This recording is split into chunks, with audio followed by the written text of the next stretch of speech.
പ്രിയമുള്ളവരെ, വചനജ്വാല 1087 ദിനത്തിലേക്ക് പ്രവേശിക്കുന്ന ഇന്ന് ഓഗസ്റ്റ് 22 വ്യാഴാഴ്ച എല്ലാവർക്കും സുന്ദരമായ ഒരു സുപ്രഭാതം ആശംസിക്കുന്നു. നമ്മൾ ഇന്നത്തെ വചനവായനയിൽ 1 മക്കബായരുടെ പുസ്തകം 11-ാം അധ്യായം 38 മുതൽ 52 വരെയുള്ള തിരുവാക്യങ്ങളാണ് ശ്രവിക്കുക. തന്റെ ഭരണത്തിൽ രാജ്യം ശാന്തമാണെന്നും തന്നോട് ആർക്കും എതിർപ്പില്ലെന്നും കണ്ട് ദെമത്രിയൂസ് രാജാവ് വിജാതീയ ദ്വീപുകളിൽ നിന്ന് സ്വീകരിച്ച വിദേശ സേനയൊഴികെ മറ്റ് സേനാ വിഭാഗങ്ങളെയെല്ലാം അവരവരുടെ നാടുകളിലേക്ക് തിരിച്ചയച്ചു. തന്മൂലം അവന്റെ പിതാക്കന്മാരെ സേവിച്ചു പോന്ന പടയാളികൾ അവനെ വെറുത്തു. മുൻകാലത്ത് അലക്സാണ്ടറിനെ തുണച്ചിരുന്ന ഒരുവനാണ് ട്രിഫോ. സൈന്യം മുഴുവൻ ദെമത്രിയൂസിനെതിരെ പിറുപിറുക്കുന്നു എന്ന് കണ്ട് അവൻ അലക്സാണ്ടറിന്റെ കൊച്ചുമകൻ അന്തിയോക്കസിനെ വിളിച്ചു വളർത്തിയിരുന്ന അറബിയായ ഇമാക്കുവയുടെ അടുത്തു ചെന്നു. പിതാവിന്റെ സ്ഥാനത്ത് രാജാവാകേണ്ടതിന് അന്തിയോക്കസിനെ വിട്ടുതരണമെന്ന് ട്രിഫോ അഭ്യർത്ഥിച്ചു. ദെമത്രിയോസിന്റെ ചെയ്തികളെക്കുറിച്ചും അവനെ സ്വന്തം സേനകൾ വെറുക്കുന്നതിനെ കുറിച്ചും ഇമാൽക്കുവയ്ക്ക് വിശദീകരിച്ചു കൊടുത്തു. കുറെ ദിവസം അവൻ അവിടെ താമസിക്കുകയും ചെയ്തു. ജെറൂസലേം കോട്ടയിലും മറ്റ് ശക്തിദുർഗങ്ങളിലും ഉള്ള സേനകളെ ഇസ്രായേലിനെതിരെ പടപൊരുതുക, കാരണം അവിടെ നിന്ന് ബഹിഷ്കരിക്കണമെന്ന് ആവശ്യപ്പെട്ടുകൊണ്ട് ജോനാഥൻ ദെമത്രിയൂസ് രാജാവിനെ അഭ്യർത്ഥന അയച്ചു. ദെമത്രിയൂസ് ജോനാഥന് ഈ സന്ദേശം അയച്ചു: നിനക്ക് ജനത്തിനും വേണ്ടി ഇത് ചെയ്യുക മാത്രമല്ല, സന്ദർഭമുണ്ടായാൽ വലിയ ബഹുമതികൾ നൽകാനും ഞാൻ തയ്യാറാണ്. സേനകൾ എന്നോട് വിധേയത്വം പുലർത്തായകയാൽ എന്നെ സഹായിക്കാൻ കുറെ പേരെ അയച്ചു തന്നാൽ കൊള്ളാം. അതനുസരിച്ച് 3000-ഓളം വീരയോദ്ധാക്കളെ ജോനാഥൻ അന്ത്യോക്യയിലേക്ക് അയച്ചു.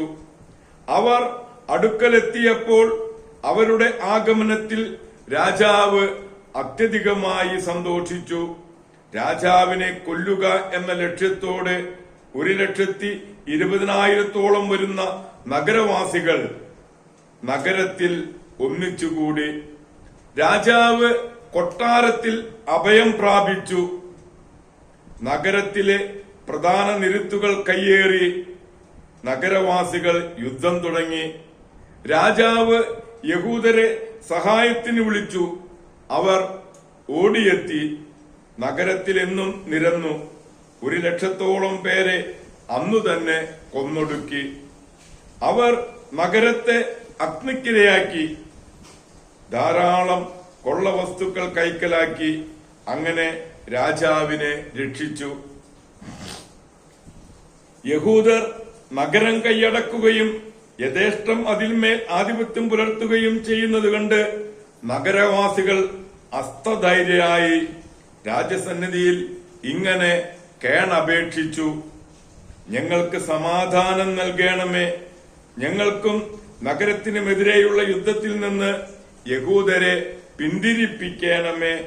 അവർ ആയുധം ഉപേക്ഷിച്ച് സമാധാന ഉടമ്പടിയിൽ ഏർപ്പെട്ടു. രാജാവിന്റെയും ജനത്തിന്റെയും മുൻപിൽ യഹൂദർ ഏറെ ബഹുമാനിതരായി. ധാരാളം കൊള്ള വസ്തുക്കളുമായി അവർ ജെറൂസലേമിലേക്ക് മടങ്ങി. ദെമത്രിയൂസ് രാജാവ് സിംഹാസനത്തിൽ തുടർന്നു. അവന്റെ ഭരണത്തിൻ കീഴിൽ ദേശത്ത് സമാധാനം നിലനിന്നു. ദൈവത്തിന്റെ തിരുവചനമാണ് നാം ശ്രവിച്ചത്. പ്രിയമുള്ളവരെ, ആഗോള കത്തോലിക്ക സഭയിൽ ഇന്ന് നമ്മുടെ അമ്മ മാതാവിന്റെ മേരി ലോക റാണി പദത്തെ അനുസ്മരിക്കുന്ന ദിവസമാണ്. മാതാവിന്റെ സ്വർഗാരോപണ തിരുനാളിന്റെ 8-ാം ദിവസം മാതാവിന്റെ രാജ്ഞീപദ തിരുനാൾ ആഘോഷിക്കുന്നു.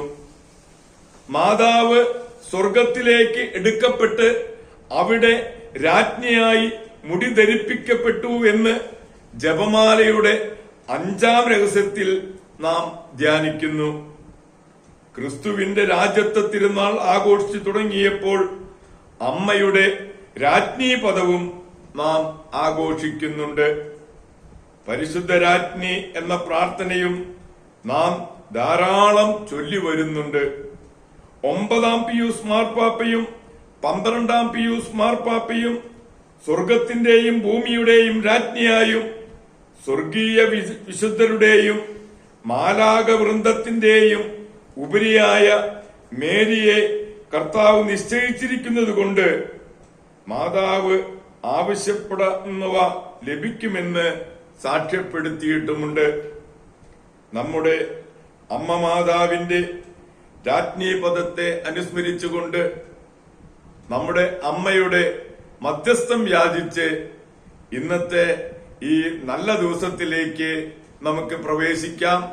എല്ലാവർക്കും നല്ല ഒരു വ്യാഴാഴ്ച ദിവസം ആശംസിക്കുന്നു.